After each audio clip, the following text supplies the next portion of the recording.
Проснулся от резкого удара.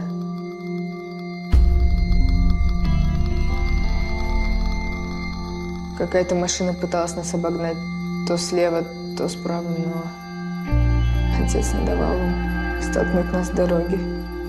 Наконец, на повороте он сильно ударил нас в бок, и мы перевернулись.